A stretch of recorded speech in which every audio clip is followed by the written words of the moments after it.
வணக்கம். இந்த நாளில் சின்ன சின்ன வெளிச்சங்களில் இன்னொரு புதிய சிந்தனையை தெரிந்து கொள்வோம்.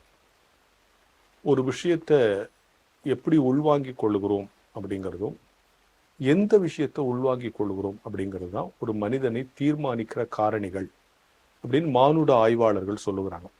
எந்த விஷயத்தை அவன் உள்வாங்கிக்கிறான், அது எப்படி உள்வாங்கிக்கிறான், இது ரெண்டுல எது முக்கியம் அப்படின்னு கேட்டால் இதுக்கு ஆன்சர் கிடையாது. ஏன்னா அப்படி சொல்லலாம், ஒரு நல்ல விளைச்சலுக்கு நிலம் முக்கியமா, விதை முக்கியமா அப்படின்னு கேட்டால் எப்படி அதுக்கு சரியான பதில் கிடையாதோ, அதுக்கு ஒரே பதில் சொல்ல முடியாதோ, அப்படிதான் எந்த விஷயத்தை உள்வாங்கி கொள்ளணுங்கிற தெளிவும் இருக்கணும், அதை எப்படி உள்வாங்கி கொள்ளணுங்கிற அறிவும் இருக்கணும். அப்படியா? அதுதான் நாம இந்த உலகத்துல நம்மளை சுற்றி அன்றாடம் பல விஷயங்கள் நடக்குது. அதை எதை நாம உள்வாங்கிக்கணும், தேவையில்லாதெல்லாம் உள்வாங்கிட்டு வருத்தப்படக்கூடாது. உள்வாங்கிட்டது பிறகு கூட அந்த உள்வாங்கினதை நல்ல விதமா உள்வாங்கிக்கணும். இப்படி இருக்கும் போல் இருக்கணும், அதை தவறா நினைச்சிட்டு பயந்துட்டுலாம் இருக்கக்கூடாது.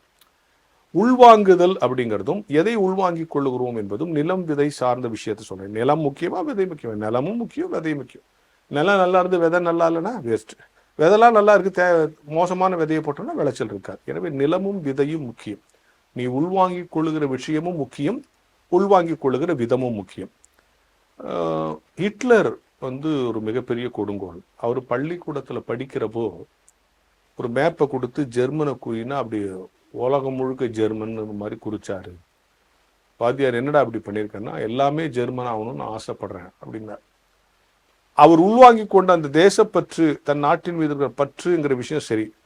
ஆனா பிற்காலத்துல எல்லாரையும் கொலை பண்றது, அடிமைப்படுத்துறது தான் தேசப்பற்றுங்கிற மாதிரி அது சேர்ந்துருச்சு. உள்வாங்கின விஷயம் சரி, உள்வாங்கின விதம் தப்பு. இந்த பக்கம் வாங்க, வின்சென்ட் சர்ச்சில் சின்ன வயசுல ரொம்ப குறும்புத்தனம் பண்ணுவாராம். அவங்க அப்பா ஒரு இராணுவ அமைச்சராக இருந்தார்.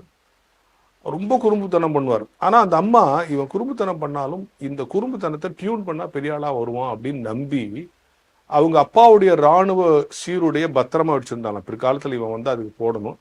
அதே மாதிரி அவர் இராணுவ அமைச்சராக வந்தாரு, அப்புறம் பிரதமர் ஆனாரு.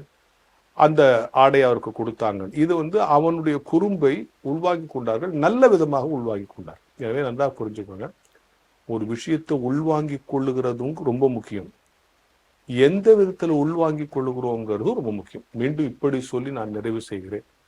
எந்த விஷயத்தை உள்வாங்கி கொள்ளுகிறோம் என்கிற தெளிவு, எப்படி உள்வாங்கிக் கொள்ளுகிறோம் என்கிற அறிவு, இந்த இரண்டும் சேர்த்துதான் உங்கள் வாழ்க்கை ஜெயிப்பதற்கும் சிறப்பதற்கும் உதவும் என்கிற ஞான வெளிச்சத்தோடு இந்த நாளை தொடங்குவோம்.